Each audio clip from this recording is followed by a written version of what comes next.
वर्षभर टिकणारे आंब्याचे लोणचे कसे बनवायचे? मी इथे 2 किलो कच्चे आंबे घेतले आहेत. त्याच्या छान छोट्या फोडी करून घ्या आणि प्रत्येक फोड स्वच्छ पुसून घ्या. कोणतेही काळे डाग राहता कामा नयेत. आता त्यात 2 चमचे मीठ आणि 2 चमचे हळद घालून चांगले मिक्स करा. हे मिश्रण रात्रभर तसेच ठेवा. त्यामुळे आंब्यातील अतिरिक्त पाणी बाहेर पडेल. दुसऱ्या दिवशी फोडी उन्हात किंवा फॅनच्या हवेत छान सुकवून घ्या. प्रत्येक फोड वेगळी राहील याची काळजी घ्या. आता मसाला तयार करूया.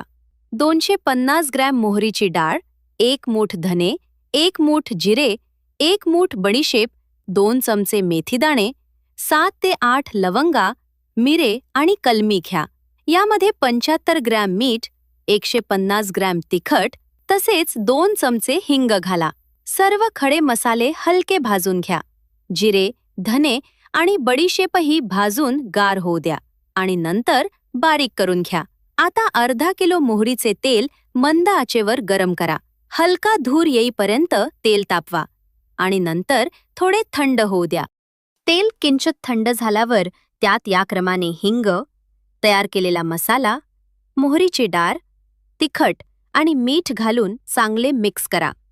हे मिश्रण पूर्णपणे गार झाल्यावर त्यामध्ये सुकवलेल्या आंब्याच्या फोडी घाला आणि सर्व एकजीव करून घ्या.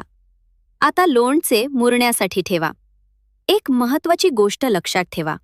लोणचे भरणीत भरताना जर तेल कमी वाटत असेल तर त्यामध्ये आणखी 1 पावशेर तेल गरम करून पूर्ण थंड झाल्यावर घाला.